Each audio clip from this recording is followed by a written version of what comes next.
Kinhek era tão azarado que acabou contraindo uma doença extremamente rara, uma enfermidade única, diagnosticada apenas nele. Para piorar ainda mais sua situação, ele descobriu que teria apenas 6 meses de vida. Durante toda sua existência, Isaac nunca teve a liberdade de aproveitar os prazeres que a vida poderia oferecer, pois passou os anos apenas trabalhando como um escravo. O que mais o devastou foi perceber que morreria sem nunca ter experimentado o amor. Um pensamento que o atormentava profundamente. Como se o universo quisesse zombar dele, no mesmo dia em que foi condenado por essa doença, ele ganhou um prêmio astronômico na loteria. No entanto, no fim das contas, ele faleceu e acabou reencarnando como um esqueleto careca, surgindo no submundo como um ser inferior da classe dos monstros. Seu novo propósito era eliminar todas as forças rebeldes que ameaçavam o reino demoníaco. Então ele executou sua missão com dedicação, exterminando toda a oposição. Após trazer glória e estabilidade aos demônios, que estavam à beira do colapso, ele foi reverenciado como soberano imortal do submundo e recebeu o título de grande rei demônio Isaac. Apesar do nome Iak, todos sempre erravam a pronúncia e o chamavam de Isaac. Mas, no fim das contas, isso não o incomodava tanto, pois sua verdadeira preocupação era outra. Desde o início, seu objetivo real nunca foi a fama ou o respeito dos demônios, mas sim abandonar aquele mundo e perseguir seu verdadeiro sonho. O que ele mais desejava era voltar a ser humano, não por poder ou ambição, mas apenas para sentir novamente o sabor da comida e a dor física, sensações simples que lhe foram negadas por toda a eternidade. Assim, ele partiu para o reino divino, levando consigo a cabeça decepada do líder da facção inimiga, um símbolo claro de que havia completado sua missão. Com isso, ele havia erradicado todas as ameaças que desafiavam os deuses, exatamente como prometido. Agora, era a vez dos deuses honrarem o acordo e cumprirem sua parte do contrato, transformá-lo novamente em humano. Os deuses ficaram perplexos. Esse cara literalmente completou uma missão que deveria levar meio milênio, em apenas alguns anos. No entanto, a verdade sombria veio à tona. Os deuses nunca tiveram intenção de transformá-lo de volta. O plano desde o início era dar a ele um desafio impossível, apenas para que continuasse sendo seu servo pelo resto da eternidade. Mas nosso amigo esquelético não aceitaria essa traição. Farto das desculpas, ele exigiu que cumprissem o acordo imediatamente, sem mais atrasos. Um dos deuses, tentando enganá-lo mais uma vez, sugeriu que ele realizasse apenas mais uma tarefa, um último serviço, porém, Iak não era um ingênuo de cabeça vazia. Percebendo o truque, ele se encheu de fúria e preparou-se para enfrentá-los caso continuassem a enganá-lo. Seu poder começou a transbordar, gerando uma energia aterrorizante, tão intensa que até os próprios deuses tremeram diante dele. Desesperados, os deuses traidores se uniram para lançar um feitiço supremo, que selaria completamente os poderes de Iak. Aparentemente, o nome dele havia sido escrito em uma estranha criatura parecida com uma centopeia, um artefato divino capaz de paralisar qualquer ser, não importava o quão poderoso fosse. Essa técnica era a mais avançada usada pelos deuses para selar calamidades, e agora estavam prestes a usá-la para aprisionar Iak para sempre dentro daquele monstro. Mas foi nesse momento crucial que Iak tomou uma decisão radical.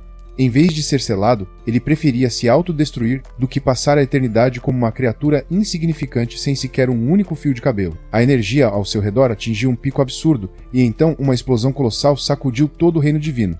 Quando a poeira finalmente baixou, nosso amigo esquelético havia desaparecido sem deixar rastros. A única coisa que restou foi, restando no chão, estava a pequena lagarta, a mesma criatura que deveria aprisionar a alma de Iak. Ao verem o inseto imóvel, os deuses tiveram certeza absoluta de que o feitiço havia funcionado perfeitamente e que o rei demônio estava finalmente selado. Agora que o temido governante havia desaparecido, os deuses acreditavam que nada mais poderia detê-los e que seu domínio seria restaurado com mais força do que nunca. No entanto, um dos deuses mais astutos os alertou para não baixarem a guarda, pois nunca se sabe quando outro ser devastador como Iak poderia surgir novamente. Então, esse mesmo deus propôs um novo plano: criar um corpo perfeito para um santo no mundo humano e eliminar completamente os demônios. Porém, outro deus apontou que essa ideia exigiria um esforço imenso, drenando grande parte da energia de quem se oferecesse para criar tal ser sagrado. Ainda assim, o deus voluntário garantiu que não seria tão difícil, pois tudo o que precisava era encontrar uma alma adequada para habitar o corpo do santo. Quanto ao insolente rei demônio,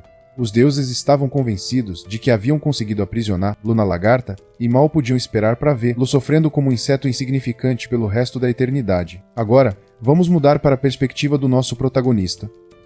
Depois de ser enganado por aqueles deuses trapaceiros, Iak se viu renascido no corpo de um bebê humano. Ele não fazia ideia de como isso aconteceu, mas a única explicação lógica era que aqueles malditos cometeram algum erro no feitiço. As empregadas que estavam por perto sorriram entusiasmadas ao perceberem que o santo recém-nascido finalmente havia acordado. Mas ao analisar melhor suas expressões, Isaac percebeu algo estranho. Elas claramente não tinham boas intenções. Logo em seguida, uma das criadas puxou um alimentador, contendo um líquido verde suspeito. Ao ver aquilo, Yak entrou em puro desespero, tomado pelo medo absoluto de estar prestes a morrer outra vez, logo após ter renascido. Ele não conseguia compreender por que tinha que morrer novamente dessa forma. O indivíduo segurando o alimentador, com um sorriso sarcástico, se desculpou pelo que estava prestes a fazer. Assim que o servo tentou enfiar o bico do alimentador na boca de Yak, o pequeno se desviou rapidamente, movendo o rosto de um lado para o outro. As criadas começaram a se desesperar, sem entender por que o santo recusava a alimentação. Mas Yak tinha seus motivos. Depois de finalmente conseguir um corpo humano, ele não queria arriscar morrer novamente, ingerindo algo tão duvidoso. Além disso, precisava descobrir como exatamente conseguiu reencarnar como humano. Foi então que os servos o chamaram pelo mesmo nome que os deuses e os habitantes do submundo costumavam usar, Isaac. No instante em que ouviu isso, ele sentiu um calafrio. Afinal, Isaac era apenas outra maneira errada de pronunciar seu verdadeiro nome, Yak. Até os deuses o chamaram assim. Percebendo isso, um sorriso perverso e satisfeito surgiu em seu rosto. Ele havia entendido tudo. Aqueles idiotas falharam completamente. As criadas, aproveitando sua distração, enfiaram rapidamente o alimentador em sua boca. Ambas seguraram com firmeza para impedir que ele se livrasse, mas, para o espanto delas, o bebê era incrivelmente forte e continuava resistindo. Eventualmente, Isaac parou de lutar e aceitou o líquido. O gosto que sentiu era semelhante ao de um suco de vegetais, o que significava que não era veneno. No entanto, considerando o quão horrível era o sabor, ele honestamente preferia ter enfrentado outra batalha contra os deuses. Então ele começa a sentir algo, uma presença sombria invadindo seu corpo. Parecia que realmente havia algum tipo de substância tóxica misturada na alimentação. A cena muda para o Império Sagrado Ela, no templo central. Lá vemos um velho patife sorrindo de canto, satisfeito com a ideia de que Isaac, que supostamente era um dos candidatos a santo, já deve estar empurrando margaridas. Nesse exato momento, o homem de maior autoridade, o imperador do Império Sagrado Ela, Alexander Heathcliff Hela, cruza caminho com esse idoso suspeito.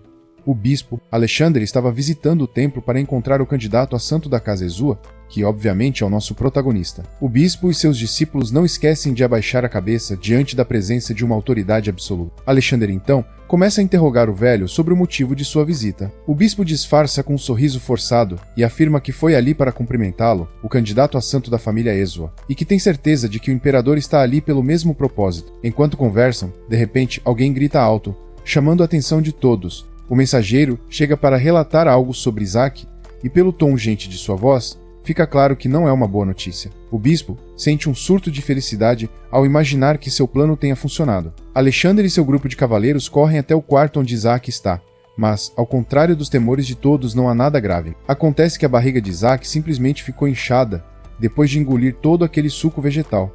Os servos revelam que Isaac tem um apetite absurdo.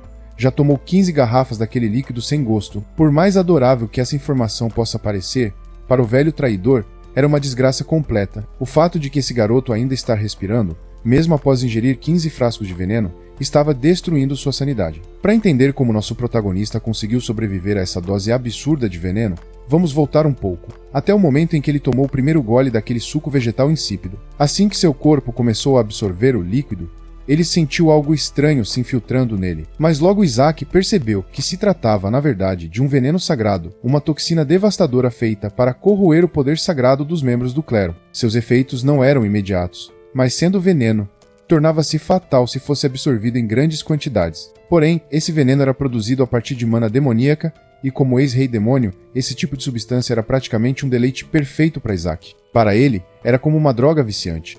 Poderia consumir isso o dia inteiro e continuaria tão saboroso quanto na primeira vez. No momento em que terminou sua primeira garrafa, Isaac imediatamente fez um escândalo, exigindo mais. Os servos não tiveram escolha senão ceder, especialmente porque sua missão era garantir que ele ingerisse veneno suficiente. Então, eles ficaram mais do que satisfeitos em continuar alimentando-o, mas Isaac não estava se queixando disso, pelo contrário. Ele estava aproveitando para absorver toda aquela mana demoníaca para si. Esse veneno o ajudava a entrar em um estado além da mente consciente, um espaço conhecido como o mundo inconsciente. No centro desse domínio, ele tinha um único objetivo: criar seu núcleo de mana. Ele então inicia o processo, e uma esfera de fogo surge em suas mãos. Em seguida, começa a canalizar toda a energia absorvida do veneno para dentro desse núcleo de mana, pois sabia que precisaria dele para utilizar magia no futuro. Ele decide preparar seu núcleo de mana primeiro, mas sua experiência dá terrivelmente errado quando a energia explode de forma descontrolada. Assim que a explosão diminui, o que ele vê está longe do normal. Um monúcleo normalmente deveria ter uma das 3 cores primárias, mas no caso dele, a tonalidade era branca, e ele não fazia ideia do motivo. No entanto, a cor não era o verdadeiro problema. O que realmente o preocupava era a energia absurda emanando daquele pequeno núcleo que nem sequer havia sido completamente formado ainda. Por mais assustador que isso parecesse, isso apenas fez com que ele abrisse um sorriso. Aquilo era um verdadeiro milagre disfarçado, algo que ia muito além do que ele poderia imaginar. A simples ideia de um poder tão destrutivo estar contido em um corpo tão pequeno era eletrizante. E mais do que isso, se ele se aprimorasse corretamente, nem conseguia conceber que tipo de monstro ele acabaria se tornando no futuro. Enquanto se encontrava à beira de alcançar um novo patamar, ele refletiu sobre seu passado.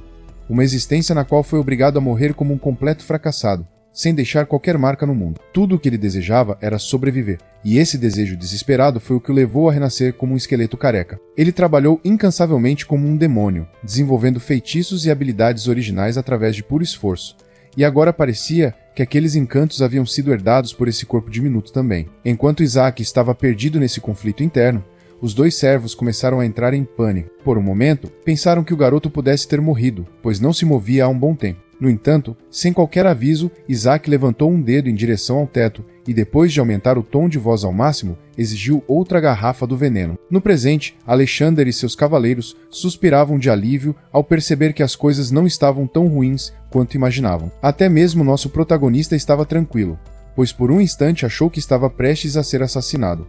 Felizmente, nada de ruim realmente aconteceu. Bem, talvez ele não tivesse percebido, mas estava literalmente a um passo de ser eliminado. Foi então que Isaac percebeu o bispo encarando-o com uma expressão carregada de puro desprezo. Isso fez nosso protagonista se perguntar por que diabos aquele sujeito estava olhando para ele daquela forma. Por um momento, pensou que talvez tivesse comido demais, o que estaria atraindo esses olhares hostis desnecessários. No entanto, ele rapidamente descartou essa ideia e decidiu simplesmente agir como uma criança normal. Não queria reagir de forma exagerada ou se comportar de maneira suspeita que pudesse atrair atenções indesejadas, então continuou interpretando seu papel de inocente, enquanto o velho bispo lutava para conter sua fúria. Do ponto de vista daquele sacerdote, Isaac já deveria estar caído no chão, tossindo sangue e lutando por seus últimos suspiros. Em vez disso, esse pirralho insolente estava sorrindo de orelha a orelha, como se estivesse zombando dele diretamente.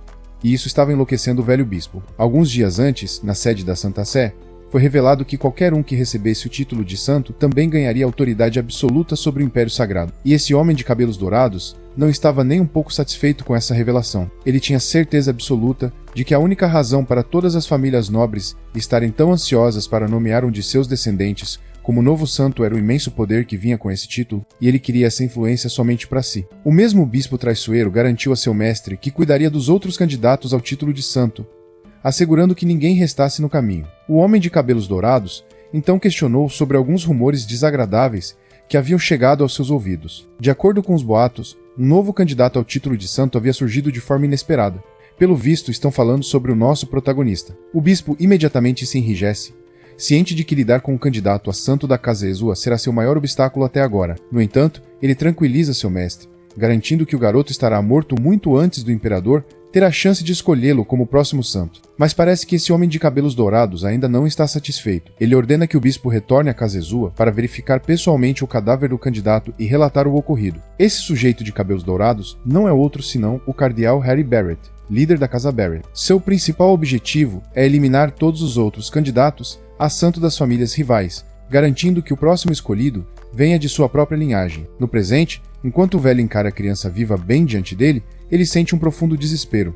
Suor frio escorre por sua testa ao perceber que sua falha será punida severamente pelo cardeal. Tudo o que pode fazer agora é permanecer imóvel, tentando processar o desastre iminente. Enquanto isso, Alexander está completamente fascinado pelo tom platinado dos cabelos de Isaac. Lembra-lhe a cor dos cabelos do fundador do Império, que possuía a mesma tonalidade. No fundo, o velho traidor começa a perder o controle. Para ele, comparar esse garoto ao fundador do Império Sagrado é um insulto inaceitável. Ao ouvir o bispo chamar Alexander de Vossa Majestade, Isaac rapidamente conclui que esse homem só pode ser o próprio imperador. Por outro lado, Alexander continua afirmando verdades inquestionáveis, chegando ao ponto de declarar que Isaac está mais próximo de Deus do que o próprio Papa, tornando-o o candidato final para se tornar santo. Essa revelação quase faz Isaac entrar em choque. A ideia de que alguém como ele, o ex-rei demônio, pudesse ser um candidato sagrado era algo completamente inesperado. O bispo, como era de se esperar, não fica nada satisfeito com isso. A atenção crescente do imperador sobre o garoto é um grande problema para ele, e isso não pode continuar. Sem perder tempo, ele decide agir. Se vira para Alexander e pede permissão para examinar o garoto pessoalmente. Argumenta que há algo de muito estranho nele. Afinal, nenhum bebê comum conseguiria ingerir tanta quantidade de suco vegetal sem qualquer problema. Mas Alexander não vê nada de anormal nisso. Afinal, um candidato a santo consumir a alimentação de monges não deveria ser motivo de preocupação. Enquanto isso, Isaac ainda tenta processar todas as informações chocantes que acabaram de ser despejadas sobre ele. Como poderia o antigo rei demônio acabar como um possível santo? O bispo, porém, se recusa a desistir. Continua insistindo na inspeção da criança. Por fim, Alexander lhe dá permissão, mas também deixa claro que terão que esperar até que alguém da Casa Ezua chegue. Enquanto isso, nosso protagonista está calmamente arrotando o excesso de energia demoníaca que não conseguiu digerir. Mas, no instante em que percebe o que acabou de fazer, leva rapidamente a mão à boca. Por um breve momento, ele acredita que acabou de se entregar. E pelo visto, realmente fez isso. O velho traidor agora encontrou o pretexto perfeito para investigá-lo. Ele sentiu claramente a presença de energia demoníaca emanando do garoto. À medida que o bispo se aproxima, Isaac não pode fazer nada além de se preparar para o pior. Convencido de que esse garoto é um falso candidato a santo, carregando mana impura, ele exige que o inquisidor seja convocado imediatamente para conduzir uma investigação, mas Alexander começa a ficar cada vez mais irritado ao ouvir tanta insistência. Esse velho patife começa a falar bobagens sobre o candidato a santo para tentar ganhar tempo. O bispo, tentando acalmá-lo, garante que não há motivo para preocupação, pois o Papa já escolheu o santo. E adivinhe, não é outro senão a criança da casa Barrett. Essa notícia realmente surpreende Alexander. Ele acha completamente ridículo que o Papa, por coincidência, tenha escolhido um garoto de sua própria família. Finalmente, tudo começa a fazer sentido para Isaac. Agora, ele entende exatamente por que esse velho desgraçado está tentando assassiná-lo. Aproveitando a oportunidade, o bispo agarra Isaac em seus braços, alegando que precisa levá-lo imediatamente a um sacerdote e convocar um inquisidor para realizar uma inspeção. Mas antes que ele consiga ir longe, o imperador intervém. Alexander lembra ele, de forma bem clara, que a Casa Ezua é a aliada mais próxima da família imperial. Como imperador, ele fortemente recomenda que esse velho patife reavalie a criança em outro momento. O desgraçado para no meio do caminho, apenas para tentar uma abordagem diferente, desta vez com uma ameaça disfarçada de aviso. Aparentemente, o Papa declarou que a cerimônia de investidura do príncipe herdeiro só ocorrerá depois que a escolha do santo for finalizada. Basicamente, ele está pressionando o imperador ao se recusar a reconhecer oficialmente seu filho, a menos que ele aceite a decisão do Papa quanto ao próximo santo. Até mesmo Isaac percebe o jogo sujo acontecendo diante dele, e isso o deixa extremamente irritado, embora não tenha interesse algum em se tornar um candidato a santo, pois isso atrairia atenção indesejada e colocaria sua verdadeira identidade em risco. Ele também não pode permitir que a inspeção prossiga. Caso aconteça, pode revelar seu segredo como um demônio. Então, uma ideia surge em sua pequena mentia. Ele canaliza a mana para dentro da mamadeira que está segurando e acerta o velho desgraçado com força no rosto, quebrando alguns de seus dentes e fazendo sangue escorrer de sua boca. Os dentes voam pelo ar enquanto Isaac age como se fosse apenas uma criança inocente brincando. O velho cambaleia, tentando entender como algo tão simples pode lhe causar tanta dor. Mas Isaac continua mantendo sua expressão fofa, como se nada tivesse acontecido. Ao presenciar a força absurda do menino, o imperador declara que ele deve ser, sem dúvidas, o verdadeiro santo. O bispo, por outro lado, está completamente confuso, sem entender de onde vem tanto poder sagrado. Isaac não para por aí. Ele balança a mamadeira novamente e acerta mais um golpe brutal, continuando sua sequência implacável de ataques. É seguro dizer que este é um dos piores dias que esse velho traidor teve em muito tempo. Enquanto isso, Alexander assiste a cena com puro prazer, satisfeito em ver um candidato tão forte para o título de santo. Isaac, por outro lado, reforça ainda mais a mamadeira com sua magia e desfere um último golpe para finalizar de vez a humilhação. Mas de repente, ele sente algo estranho dentro de si. Sempre que usa sua mana, ele percebe um traço sutil de poder sagrado se misturando. Normalmente, mana e energia divina são incompatíveis e não podem ser utilizadas juntas. A única explicação lógica para essa anomalia é a influência do núcleo de mana agora residindo dentro dele. O velho finalmente perde a paciência. Ele agarra a mamadeira e a arremessa para longe, tomado pela raiva, enquanto grita que a criança é um herege e exige que o ritual de exorcismo sagrado seja realizado imediatamente. Mas Isaac age rapidamente. Ele enfia a mão dentro do casaco do velho e puxa um objeto. Ao ver esse item ser exposto em público, o bispo fica completamente arruinado. Aqui está o contexto. Essa mão, na realidade, é o cadáver de um demônio de alto escalão que foi selado há muito tempo. Em outras palavras, trata-se de um totem. Esse totem é um artefato capaz de utilizar as características dos demônios que devoram os corpos de outros de sua espécie para absorver sua mana. Isaac sempre manteve esse totem com ele, caso um dia precisasse lidar com demônios. O velho perde completamente a compostura ao perceber que esse garoto até mesmo sabe sobre a existência desse item proibido. Isaac então joga o totem no chão, tornando-o visível para todos no ambiente. Assim que o objeto toca o solo, Isaac estala os dedos, liberando o monstro demoníaco selado dentro dele. Enquanto todos os presentes ficam completamente horrorizados com a visão da criatura, nosso protagonista está completamente tranquilo. Para ele, esse é um verdadeiro momento de glória. A descoberta da entidade sombria coloca o imperador em estado de alerta. Ele ruge, acusando o bispo da família Barrett de ter invocado um demônio dentro do templo. O bispo tenta desesperadamente culpar a criança, alegando que foi ele quem lançou o totem no chão, mas o imperador o rebate rapidamente. Totens só podem aprisionar demônios que já estão mortos, então não havia como um simples garoto ter causado isso. Sem hesitar, o imperador ordena que seus guardas protejam a criança tanto do demônio quanto do próprio bispo. Nosso pequeno protagonista é rapidamente retirado do local, mas não sem antes lançar um olhar arrogante ao bispo, deixando-o ainda mais furioso. No entanto, o que realmente chama sua atenção é a força do bispo, algo que ele pretende entender melhor mais tarde. De repente, a figura demoníaca solta um rugido ensurdecedor ao compreender sua missão: eliminar o santo a qualquer custo. Isso coloca nosso pequeno herói em um perigo imenso, pois a criatura decide que seu alvo principal é ele. Os guardas reais imediatamente avançam para proteger o jovem mestre, mas até mesmo Isaac não consegue entender a situação. Afinal, ele foi quem libertou o demônio, e mesmo assim está sendo caçado por ele. Apesar disso, ele acredita que a elite dos Cavaleiros Reais será o suficiente para garantir sua segurança. No entanto, sua confiança desaparece no instante em que um dos guardas é brutalmente lançado contra uma parede próxima. Agora ele começa a questionar se esses homens realmente são dignos do título de Cavaleiros Reais.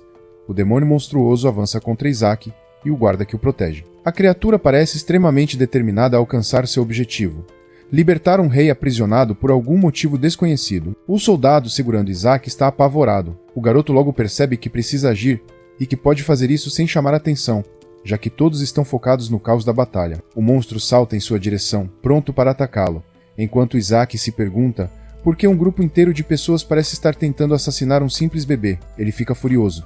Acabou de libertá-lo, e esse ingrato já está tentando matá-lo? Em resposta, Isaac desperta sua verdadeira essência, a de um lorde demoníaco. Instantaneamente, um medo paralisante toma conta do demônio. A criatura fica completamente aterrorizada ao sentir a presença do rei esqueleto diante dela. No entanto, logo em seguida, o menino libera sua mana e seu corpo começa a brilhar intensamente. O imperador e seus cavaleiros ficam boquiabertos ao testemunhar aquele brilho sagrado consumindo o ambiente. A própria luz envolve o demônio, forçando-o a fugir, gritando de pavor. O monstro pode ter escapado, mas todos ali acabaram de testemunhar o poder divino em ação. Os guardas mal podem acreditar que o jovem mestre conseguiu subjugar um demônio de alto nível. Eles agora o enxergam como alguém digno de reverência. Enquanto isso, nosso pequeno e impiedoso matador está apenas começando a se divertir. Surpreso por conseguir canalizar poder sagrado, ele realmente não entende a confusão em que está metido. Sua energia divina eventualmente se esgota, mas aí vem a reviravolta. Seu corpo atual permite que ele converta sua própria reserva de mana em poder sagrado. Isso o incomoda, pois significa que não poderá mais acumular mana sombria.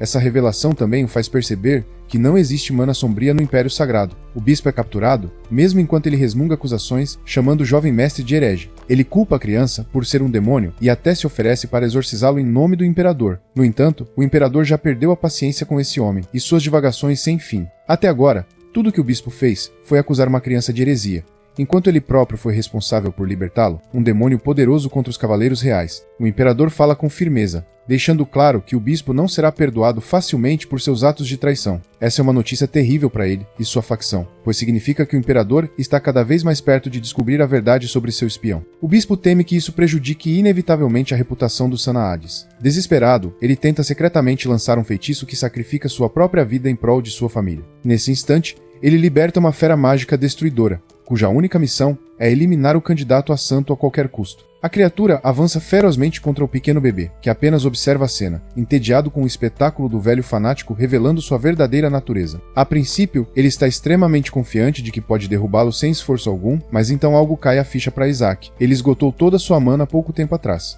Parecia o fim. Até que a criatura é atingida por um ataque devastador vindo de outro conjurador. Um homem de cabelos prateados surge com um olhar sedento por vingança, determinado a eliminar aqueles que atacaram a criança de Joshua. Era o devoto Azuri, líder do esquadrão KN, servindo a casa Joshua.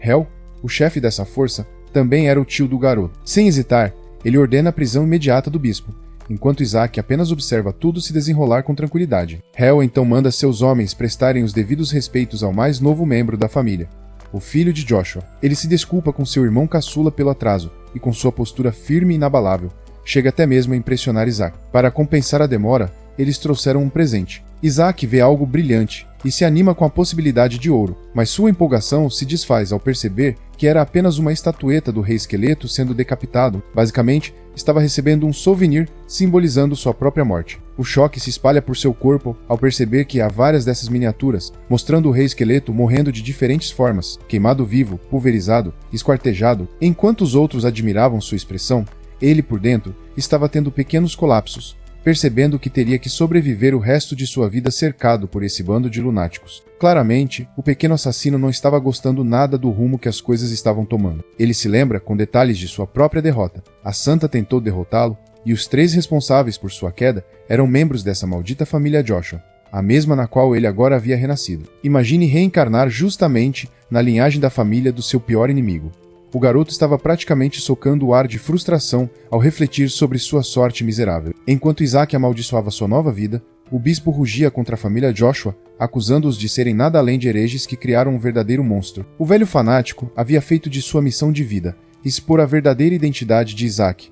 Ele jurava que aniquilar os Joshua com suas próprias mãos era o grande objetivo do bispo, mas Hel já estava farto das palavras desse fanático. Sem hesitar, ele cortou sua garganta com um único golpe preciso, alertando que a única razão para ainda estar respirando era a misericórdia da família Joshua. Isaac não poderia estar mais satisfeito. Ter um guerreiro desse nível ao seu lado era um verdadeiro alívio. Ele se perguntava se, com a persuasão certa, Hel estaria disposto a enfrentar os Sanaades no futuro. Enquanto isso, os cavaleiros ao redor estavam tratando Isaac com extremo cuidado e respeito, algo que o fazia rir por dentro. O mais engraçado é que ele se lembrava muito bem de ter lutado contra alguns membros da família Joshua no passado.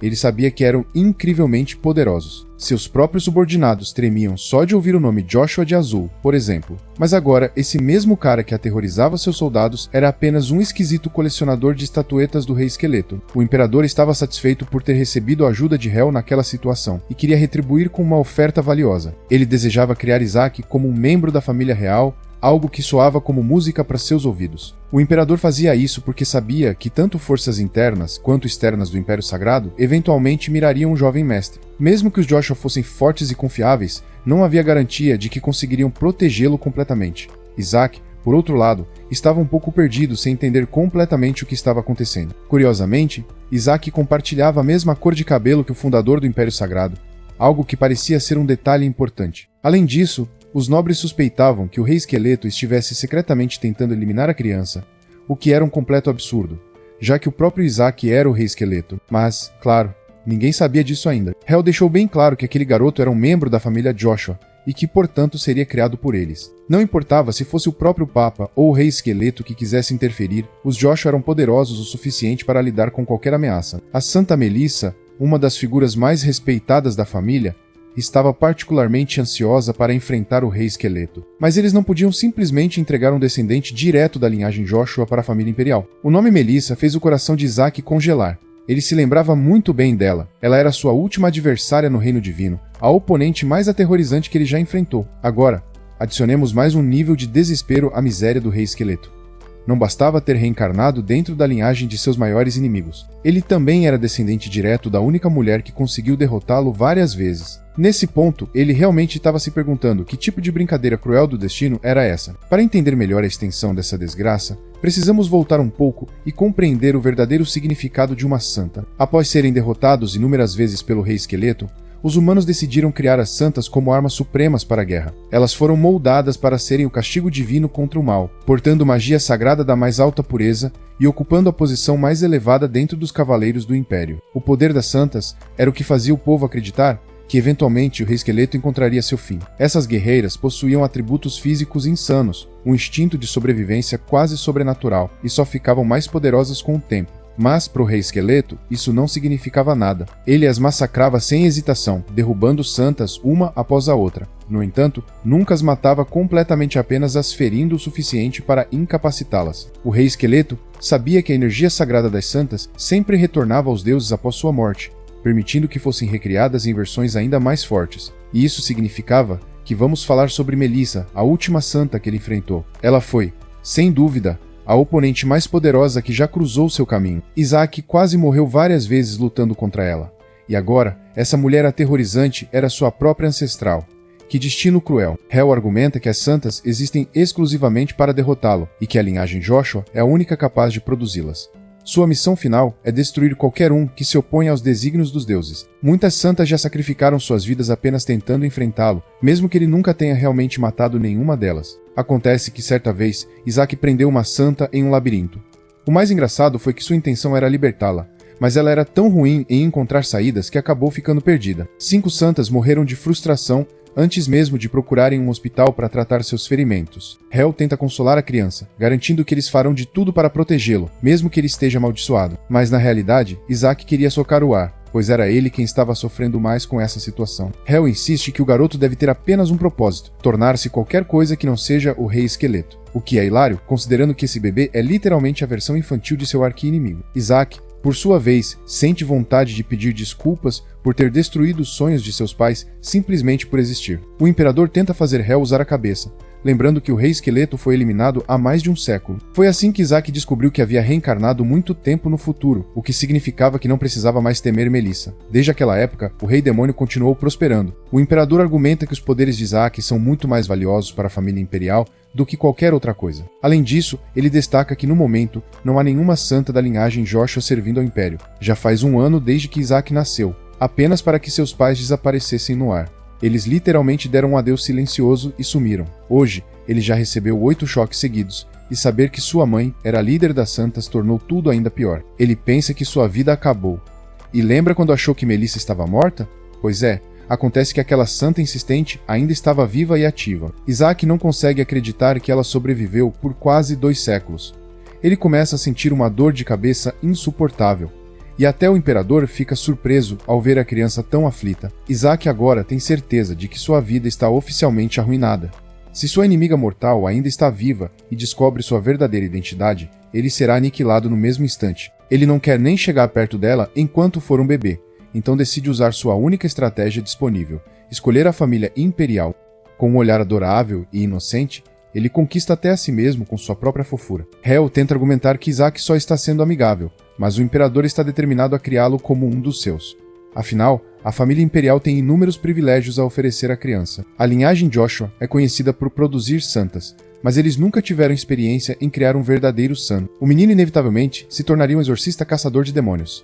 E é por isso que Hel insiste que os Joshua são mais adequados para treiná-lo. A cena se torna hilária. Um bebê de 1 ano está sendo disputado por 2 lados, com ambos puxando-o para direções opostas, discutindo como crianças, enquanto Isaac se sente prestes a ser sacrificado nessa briga. Ele só queria sobreviver e sinceramente não sabia mais para onde correr. Ele acredita firmemente que o Imperador é sua melhor opção, pois oferece a maior segurança para sua sobrevivência. Por isso, o garoto se volta para o Imperador e escolhe ficar com ele mais uma vez. Na cena seguinte, o bispo irritante aparece diante de sua seita, ainda convencido de que o menino pertence à linhagem demoníaca. Seus superiores ficam furiosos ao ouvir suas lamentações, pois simplesmente não podem aceitar a ideia absurda de que o poder da luz tenha sido canalizado por uma criança de origem demoníaca. O bispo menciona o uso de mana e afirma que testemunhou com seus próprios olhos, mas o grupo Sancaedes já tomou sua decisão. Sem hesitar, eles decapitam o bispo, considerando isso um castigo por suas afirmações heréticas. O líder da seita não tem interesse em liderar um ataque imediato, pois acredita que o Imperador acabará tomando Isaac para si de qualquer forma. Assim, terão inúmeras oportunidades para lidar com o garoto,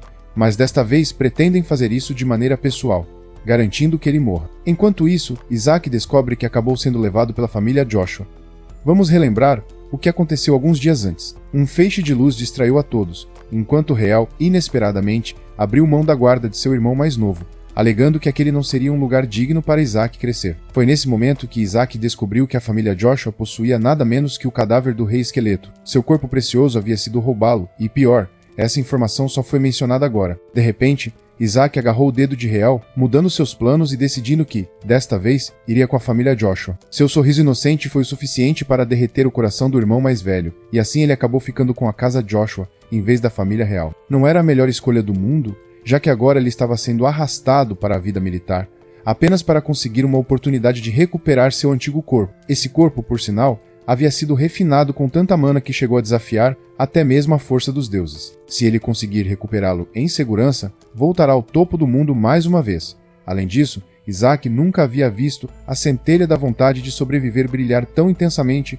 quanto nos olhos de Reuel. Isso indicava que a família Joshua oferecia uma chance maior de sobrevivência. No entanto, algumas questões ainda o incomodavam, como o motivo das forças do Papa estarem especificamente atrás dele. Nem ele mesmo sabia o porquê. Acontece que uma profecia recente dos deuses revelou que um santo se tornaria o filho dos deuses. Isso também implicava que Isaac estava destinado a se tornar o próximo Papa, o que era uma péssima notícia para a família Barrett. Esse era o tipo de acontecimento que o rei esqueleto jamais esperava. O Papa deveria ser o clérigo mais poderoso, o único capaz de lançar feitiços sagrados de 10º nível. Esse cara tinha uma posição equivalente à de um rei, comandando seu próprio exército de cavaleiros sagrados. Sua autoridade chegava perto da do imperador. Por milênios, a família Barrett sempre produziu papas, o que explicava por que estavam enlouquecendo com a ideia de que um santo da família Joshua poderia tomar seu lugar. De repente, o cocheiro se aproxima e informa Reuel que encontraram um problema. Um certo grupo de homens estava bloqueando o acesso ao ducado. Furioso, Reuel os confronta, exigindo que reconheçam o brasão da família Joshua. Esses indivíduos, no entanto, eram mais do que simples bandidos, eles eram seres demoníacos disfarçados, e seu verdadeiro propósito era eliminar a todo custo a criança da santa. Isaac certamente não esperava que sua vida desse mais uma reviravolta. Ele se perguntava o que diabos estava acontecendo para que tantas forças diferentes estivessem tentando matá-lo. Com a ascensão de um novo rei demônio, as forças demoníacas alertam sobre as ordens supremas de seu rei, eliminar santos e santas imediatamente. Isso confirma as suspeitas de Isaac de que um novo governante tomou o lugar do antigo rei esqueleto, alterando seus decretos anteriores. Por essa razão, os soldados demoníacos receberam ordens para matar o santo a qualquer custo, sem perceberem que estão tentando assassinar seu próprio Lorde demoníaco reencarnado. Os demônios demonstram disposição para poupar as vidas dos presentes, desde que entreguem a criança. No entanto, Reuel, tomado pela fúria, fulmina um deles com um raio, indignado com a audácia de tais palavras contra um exorcista da família Joshua. Apontando sua lâmina, Reuel declara que a casa Joshua não descansará até que todas as criaturas malignas sejam erradicadas deste mundo. Ele e seu grupo preparam suas espadas, determinados a devolver os demônios para as profundezas do inferno. Enquanto isso, o antigo rei esqueleto observa a situação com ironia. A ideia de seus próprios servos, tentando capturá-lo para recuperar seu corpo, o diverte. As criaturas demoníacas, provocadas pela resistência dos humanos, avançam para atacá-los.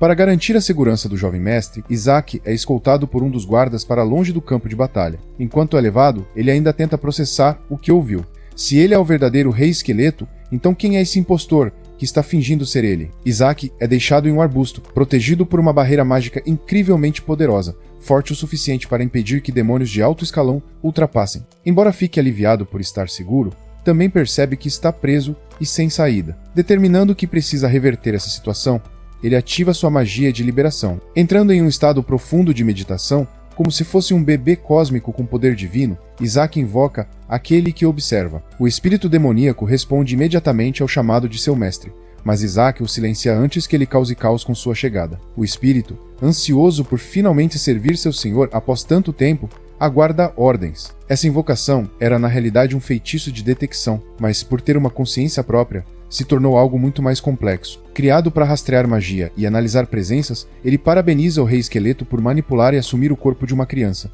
acreditando que seu mestre fez isso intencionalmente, apenas por pura maldade. Enfurecido por ver seu senhor preso dentro de uma barreira, o espírito jura vingança contra aqueles que o insultaram. Mas Isaac já estava farto da conversa e ordena que ele ative imediatamente a detecção mágica. O espírito inicia a varredura num raio de 100 metros, identificando um total de 88 inimigos. Embora sejam insignificantes diante do poder de Isaac, ele percebe que esse número é absurdo para uma única batalha. Se a segurança desta área continuar se fortalecendo, Isso poderá causar problemas para suas próprias forças no futuro. Por isso, ele decide que precisa acabar com essa luta rapidamente antes que a situação piore. Determinado a finalizar tudo de uma vez, ele aposta cada fragmento de sua mana em um único golpe. Surpreendentemente, ele percebe que o número de inimigos está diminuindo rapidamente. De 88, restam apenas 31 e logo depois são reduzidos a 13. Intrigado, Isaac se pergunta o que está acontecendo no campo de batalha. No final, apenas 4 soldados demoníacos permanecem vivos, enquanto Hel sente a aproximação de um monstro desconhecido. Os soldados demoníacos comemoram a chegada de um aliado poderoso, acreditando que agora finalmente poderão eliminar o santo. Mas, para o choque de todos, esse novo combatente mata os próprios soldados demoníacos, levando à aniquilação total de suas forças. A figura sombria que aparece diante deles é ninguém menos que Lee, o mesmo demônio que havia atacado Isaac anteriormente, e ele estava mais furioso do que nunca ao descobrir que aqueles desgraçados tentaram machucar seu mestre. Desde o último encontro, a Sombra Lee já sabia da verdadeira identidade de Isaac, e isso era exatamente o problema para nossa pequena máquina de destruição. A Sombra Lee estava completamente determinada a proteger seu rei, sentindo-se insultada pelo fato de que ele havia sido selado no corpo de uma criança. No fim das contas, Isaac conseguiu libertá-lo, então agora ele jurava lealdade ao garoto sem hesitação. O monstro observava atentamente a linha de defesa da família Joshua, enquanto até mesmo Rai ficava confuso sobre o que estava acontecendo. Felizmente para Isaac, os humanos não eram capazes de entender a língua demoníaca, ou ele já teria sido esfaqueado ali mesmo. A Sombra Lee, por mais que tenha reconhecido seu mestre, acabou chamando a atenção demais, fazendo com que as forças humanas passassem a vê-lo como alvo prioritário. O bebê chorou dentro da barreira, captando a atenção dos cavaleiros. Ele prometeu a Isaac que retornaria em breve, e a Sombra Lee, tomada pela emoção de ser reconhecida, ignorou todos ao redor e focou apenas no menino. Porém, Rei e seus homens não tinham ideia de que a Sombra Lee não representava ameaça alguma ao garoto. Ele apenas queria libertá-lo daquela barreira minúscula. Isaac, percebendo isso, instruiu o demônio a quebrar a barreira imediatamente. Com um único golpe, a Sombra Lee destruiu a prisão mágica, cumprindo a ordem de seu rei. No instante em que a barreira foi violada, Rei e seu grupo entraram em pânico, mas Isaac estava se divertindo como nunca, reencontrando sua sombra demoníaca. No entanto, logo ele deu um golpe duplo na Sombra Lee, selando-o dentro de um totem, para sua decepção e confusão. Rai observou o feito completamente chocado. Um simples garoto acabou de transformar um demônio superior em um totem sagrado diante de seus olhos. Logo, os cavaleiros começaram a glorificá-lo, acreditando que ele havia usado um feitiço santo de nível avançado. Na realidade, Isaac simplesmente utilizou mana para prender a Sombra Lee. Mas Ri não sabia disso. Ele assumiu que o menino havia conjurado um feitiço sagrado extremamente poderoso, e ainda mais impressionante, sem liberar qualquer resquício de energia ao seu redor. Para os presentes, o jovem mestre apenas reagiu instintivamente à situação de perigo, provando ser uma força divina contra a Sombra Lee. Os cavaleiros entoaram cânticos de louvor ao menino, exaltando seu futuro como um grande santo. Mas Ri, por outro lado, estava inquieto, perdido em seus próprios pensamentos. Ele ainda não entendia por que os demônios estavam tão determinados a eliminar aquela criança. Nesse ritmo, ele percebeu que havia algo muito especial sobre Isaac, mas o que realmente o incomodava era o fato de ele ainda ser apenas um garoto. Organizando seus pensamentos, Ri fortaleceu sua determinação. O líder da Divisão Azul decidiu naquele momento que protegeria o futuro de Isaac com sua própria vida. Isso foi uma grande surpresa para Rai, que percebeu que havia sido ingênuo o tempo todo. Ele sempre teve medo da maldição do Rei Esqueleto, mas agora via esse menino como alguém destinado a elevar a honra da família Joshua. Sem hesitar, ele pegou o garoto no colo e prometeu treiná-lo para que se tornasse um cavaleiro sagrado excepcional. Isaac sorriu, mas por dentro estava apenas planejando seu verdadeiro objetivo, recuperar seu antigo corpo. Rai prometeu protegê-lo, não importava quão curta fosse sua vida, e garantir que seu nome fosse conhecido em todo o continente. Isaac, no entanto, apenas queria que ele voltasse para a parte onde mencionou a curta duração de sua vida. Agora, avançando para a mansão Joshua, Isaac foi levado para seu refúgio seguro, um lugar de beleza e luxo indescritíveis. Assim que chegou, ele se sentiu traído ao ver como aqueles desgraçados estavam vivendo no maior conforto possível, enquanto no seu antigo lar, os demônios eram forçados a passar fome. Para obter recursos, ele precisava assumir a responsabilidade sobre eles e garantir que estivessem bem alimentados. O feitiço de detecção até confirma que algumas dessas esculturas valem tanto quanto 10 castelos de um rei demônio, tornando a riqueza da família Joshua comparável à de Elon Musk. Reli coloca o garoto em seu pequeno berço. A residência Joshua é um marco histórico, sendo o berço de guerreiros caçadores de demônios. Ele quer que Isaac olhe para fora e veja os cavaleiros treinando, pois um dia ele também se tornará um deles. Enquanto isso, esses mesmos cavaleiros estão espancando brutalmente o manequim do rei demônio. Isaac, observando aquilo, percebe que está seriamente encrencado, caso descubram sua verdadeira identidade. Mesmo assim, seu objetivo continua o mesmo.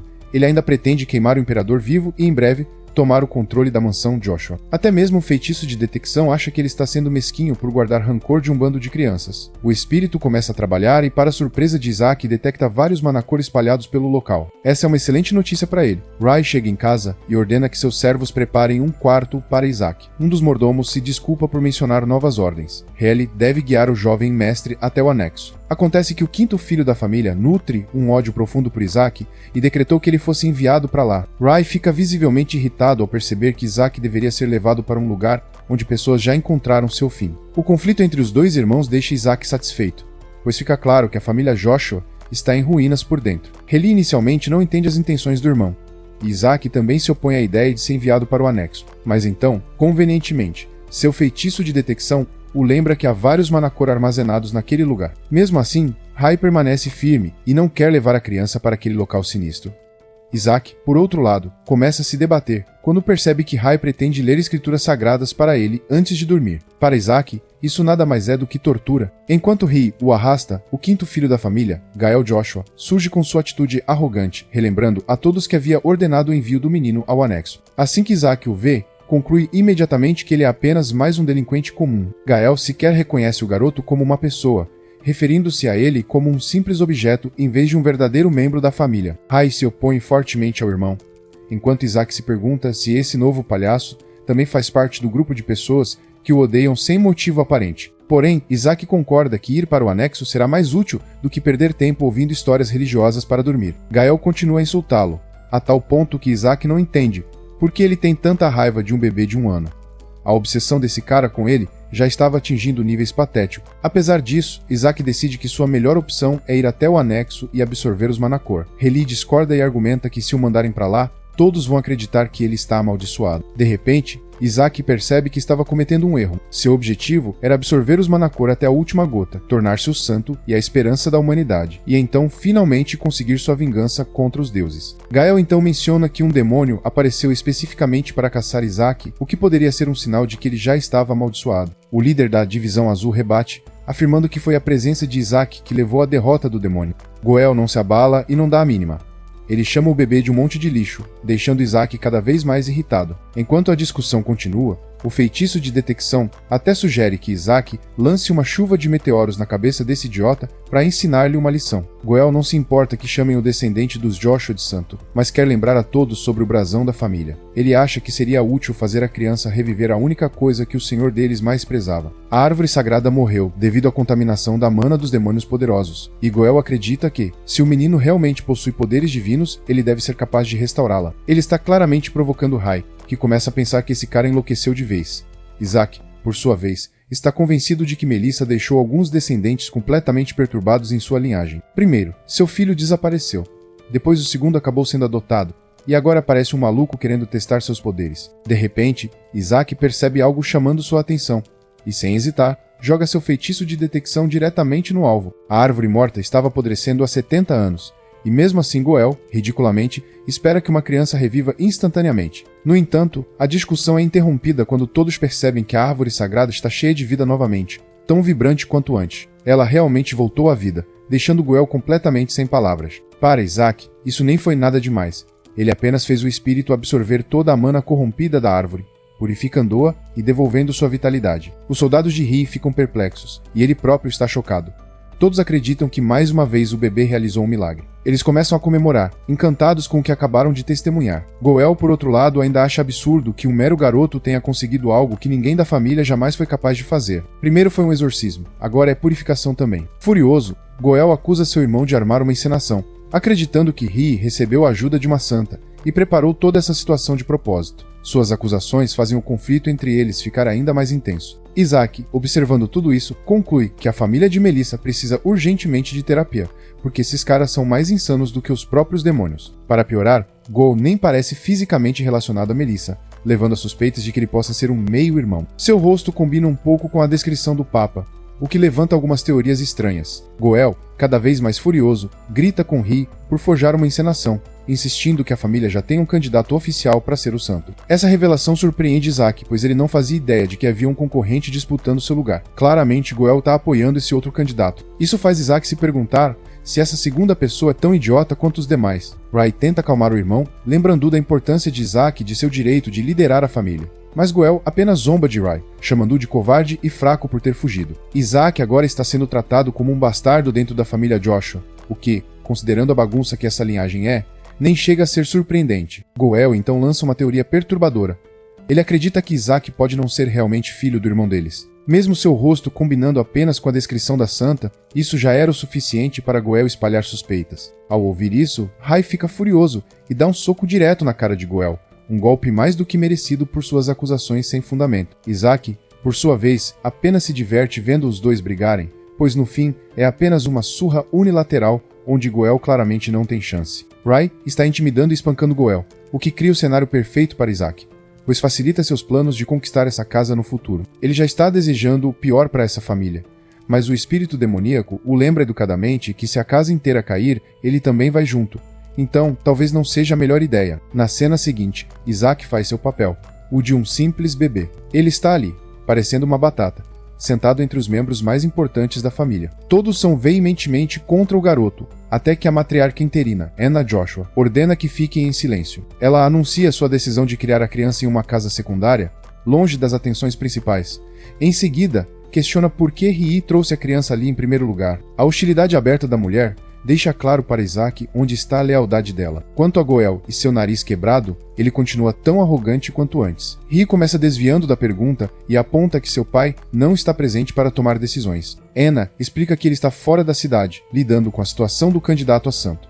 Então, Rii surpreende a todos ao revelar o feito incrível de Isaac Joshua, o menino que reviveu a árvore sagrada. Goel e os outros ficam chocados. Goel até tenta minimizar a situação, mas os demais membros concordam que nem o patriarca conseguiu encontrar uma solução para a árvore, então o que o menino fez não faz sentido. Cansado de brincar, Isaac decide apresentar algumas evidências.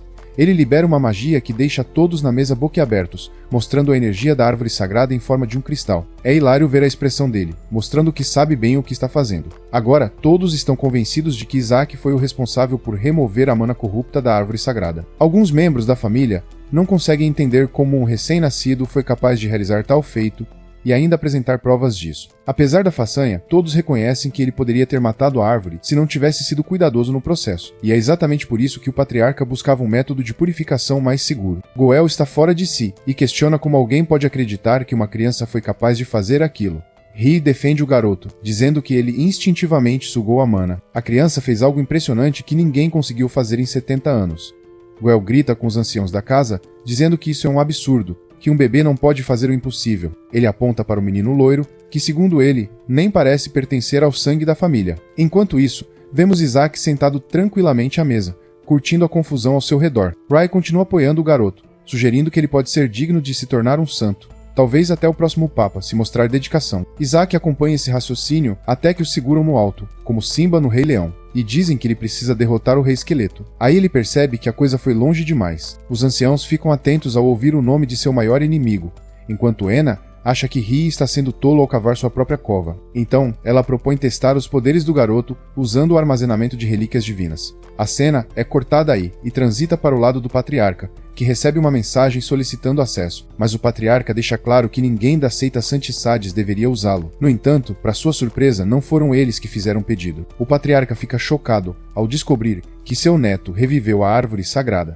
Ele não consegue acreditar que um santo surgiu dentro da casa Joshua. Eli Joshua, o líder da família, ainda se recusa a permitir o uso do artefato, afirmando que apenas um verdadeiro santo poderia sobreviver a algo assim. Mas, nesse exato momento, Melissa surge com sua presença majestosa e concede permissão. Ao saber que Isaac é o escolhido para ser testado, ela considera impressionante o fato dele ter restaurado a árvore sagrada. Melissa também quer que todos os candidatos a santo e santa sejam testados ao mesmo tempo.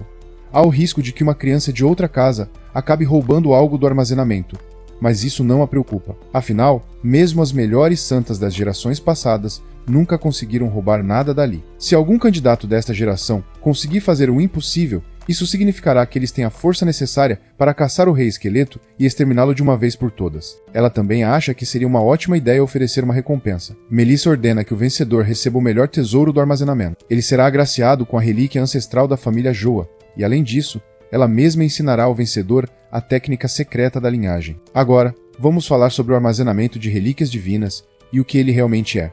Trata-se de uma técnica secreta desenvolvida há milhares de anos, onde inúmeros segredos foram protegidos. Uma santa sempre foi a guardiã do local, e os Joshua têm sido seus proprietários por gerações. Somente crianças com menos de 10 anos podem entrar nesse lugar, motivo pelo qual ele é utilizado como ritual para candidatos a santo. Muitos acreditam que os poderes despertos pela criança dependem do item que ela consegue trazer de lá. No entanto, o local é considerado tão perigoso que diversos candidatos arriscaram suas vidas para acessá-lo. Se mortes demais ocorrem, o armazenamento se fecha automaticamente. O espírito demoníaco provoca seu mestre, perguntando se ele realmente vai sobreviver a esse teste mortal. Mas Isaac está mais do que animado para encarar esse desafio. Na verdade, ele está ansioso para recuperar seu antigo corpo, que pode estar escondido dentro do armazenamento. O capitão da Divisão Azul aparece para informar ao pequeno que a matriarca decidiu permitir a entrada de todos os candidatos. 5 jovens de cada grande casa participarão do teste, mas todos têm confiança de que Isaac será o vencedor absoluto. Por outro lado, Isaac se sente aliviado. A presença de outros participantes significa distrações que ele pode usar a seu favor, tornando sua busca ainda mais fácil. Ri pega o garoto e insiste para que ele tenha cuidado lá dentro, pois demônios capturados no campo de batalha também estão presos no armazenamento. Isaac não está preocupado, pois acredita que todos serão fracos e fáceis de derrotar com um único ataque. Isso até Rai mencionar que ele terá que lidar com demônios de 8º nível. Pela primeira vez, Isaac fica surpreso ao descobrir que um dragão de 9º nível é a pior ameaça no local. O espírito demoníaco conclui que a família Joshua é completamente insana.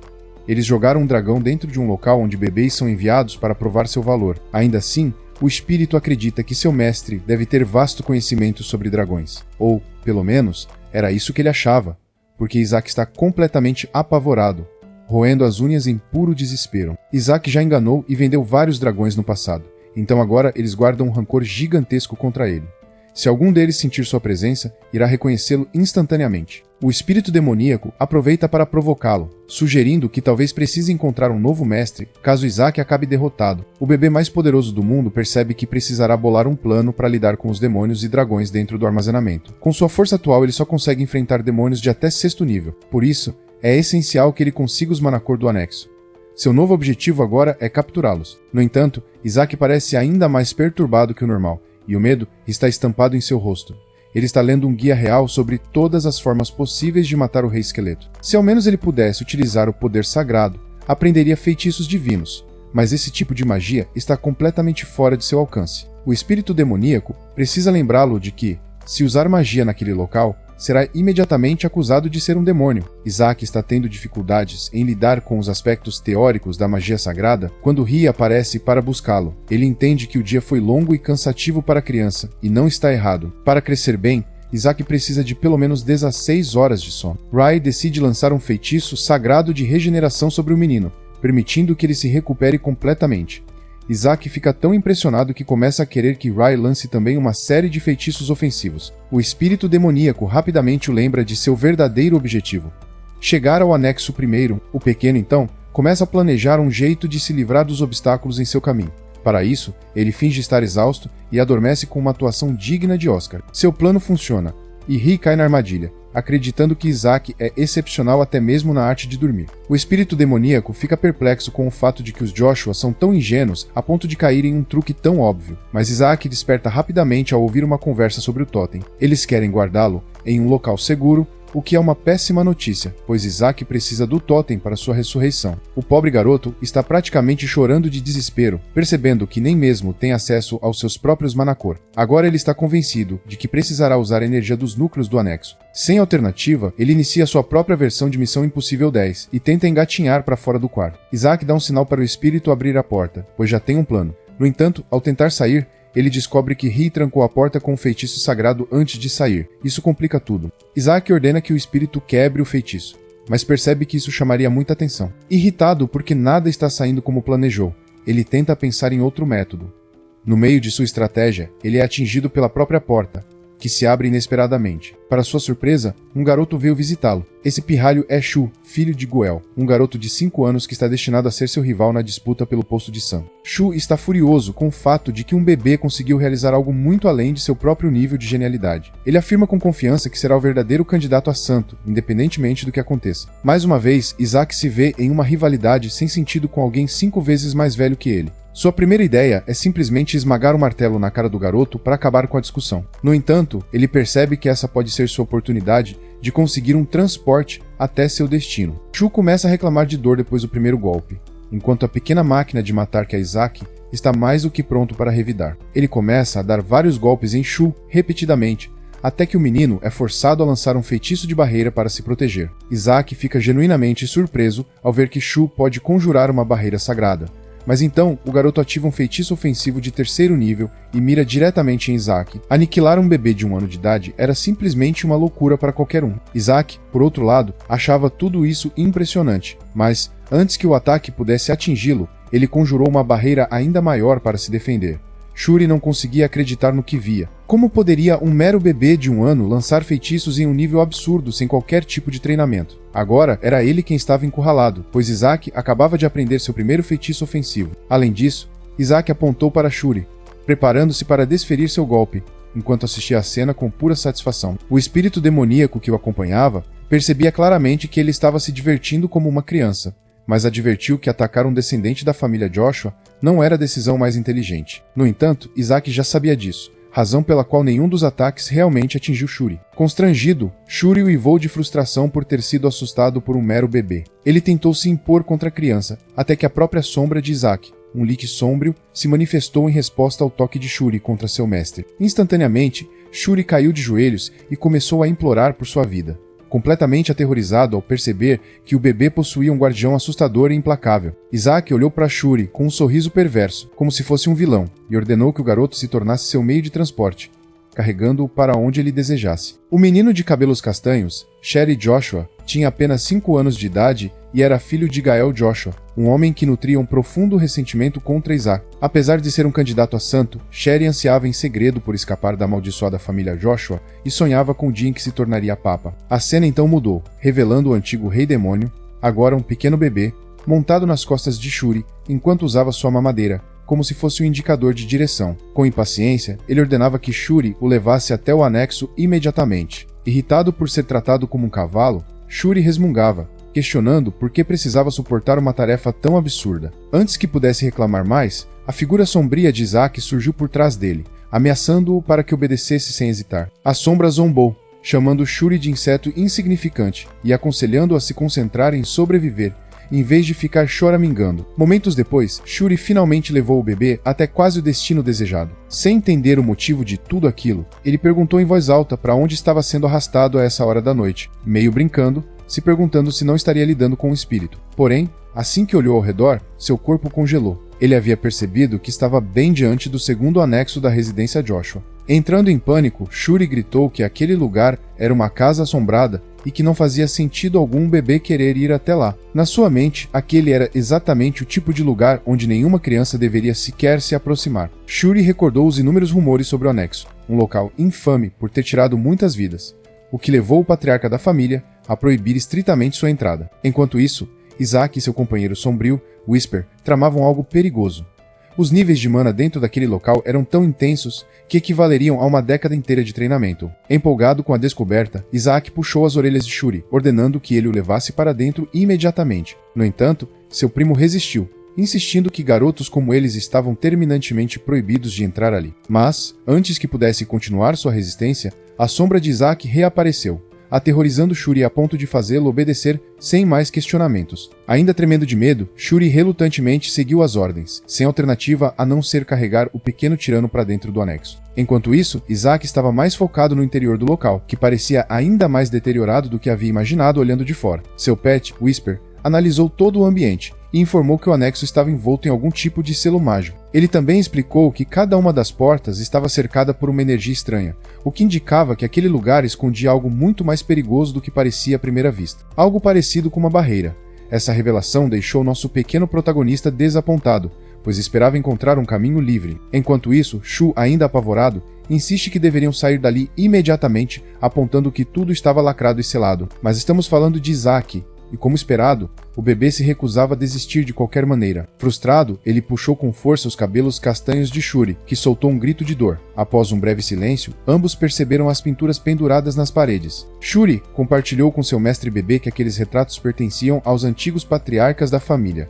Sentindo a determinação de seu primo, Isaac perguntou se ele também pretendia disputar a posição de patriarca. Depois de se acalmar um pouco, Shuri inflou o peito e afirmou com confiança que, sem dúvida, se tornaria o próximo líder da família.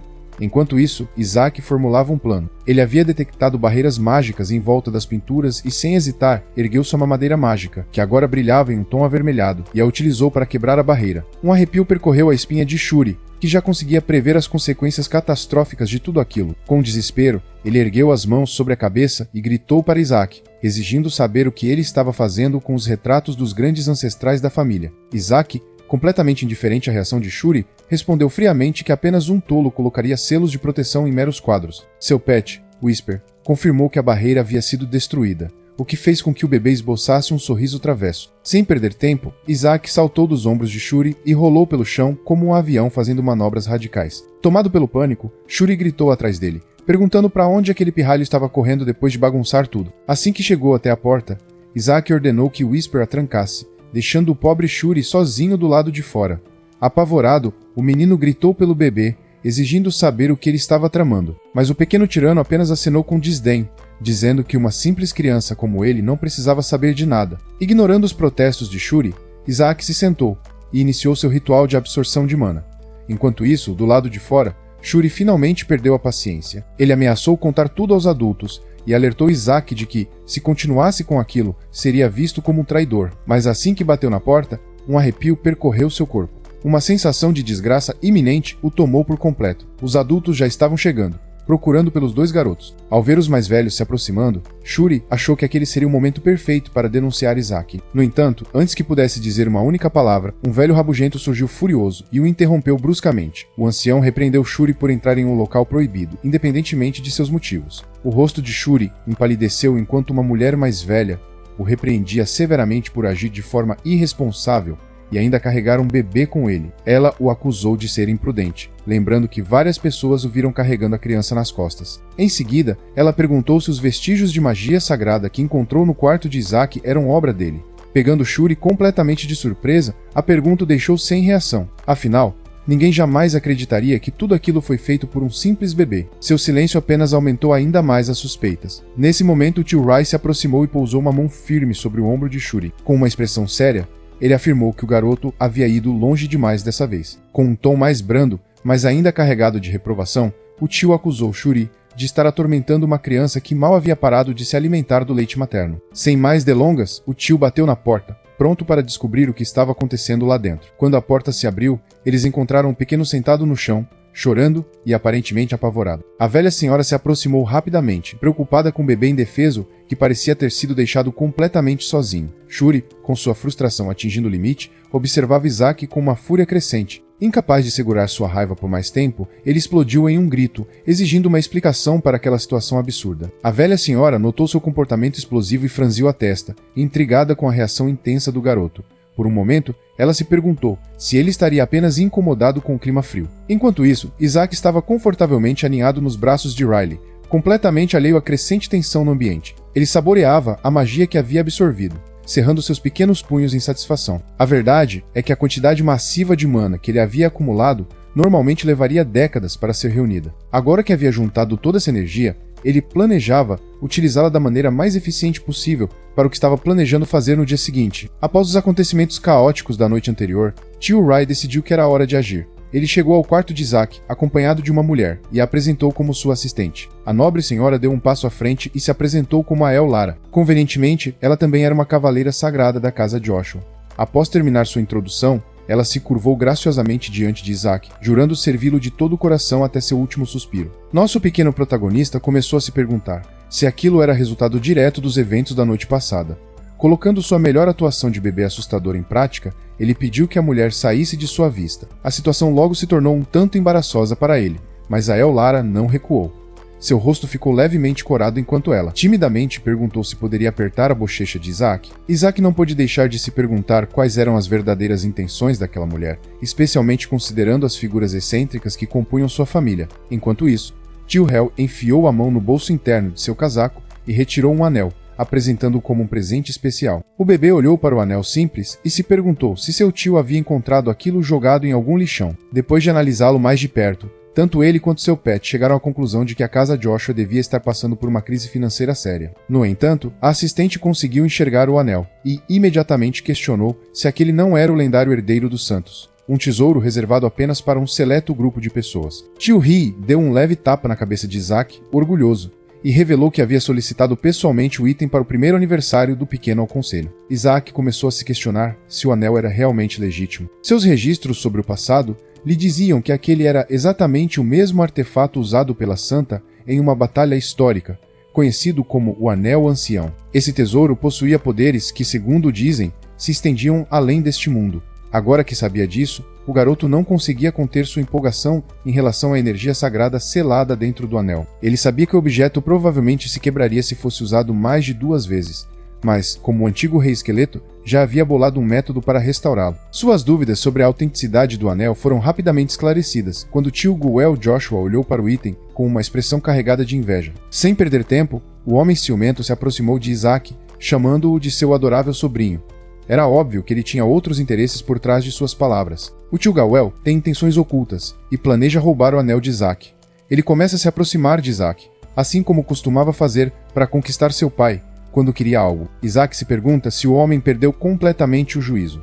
Enquanto isso, o tio se vê em uma situação muito mais complicada do que imaginava. Na realidade, ele é o responsável por quebrar o dispositivo de bênção que Isaac deveria ter recebido, garantindo que Isaac nunca o tocasse. O que ele não previu, porém, foi que Ri iria até o ponto de oferecer o relicário de Saint Tess como compensação. Antes mesmo de Isaac tocar o anel, Gawel fez de tudo para convencer a velha senhora a entregar Luashri, mas todos os seus esforços foram em vão. Não importava o que ele tentasse. A senhora idosa recusava firmemente, dizendo-lhe para não ser ganancioso. Gawel range os dentes de frustração, pensando que ninguém realmente entende o verdadeiro valor do anel. Ele discute com Rai, alegando que, se realmente quisesse dar um presente ao sobrinho, deveria ter escolhido algo valioso, e não esse pedaço de tralha inútil. No entanto, Ri se opõe veementemente e rebate que o anel está longe de ser inútil. Goel então responde dizendo que Isaac é extremamente precioso para ele e que jamais lhe daria algo tão insignificante quanto aquilo. Com um sorriso astuto, ele tira outro anel e o mostra a Isaac, afirmando com orgulho que aquele anel é imbuído com magia além deste mundo e vem diretamente do Mar Santo, também conhecido como Santa Sadis.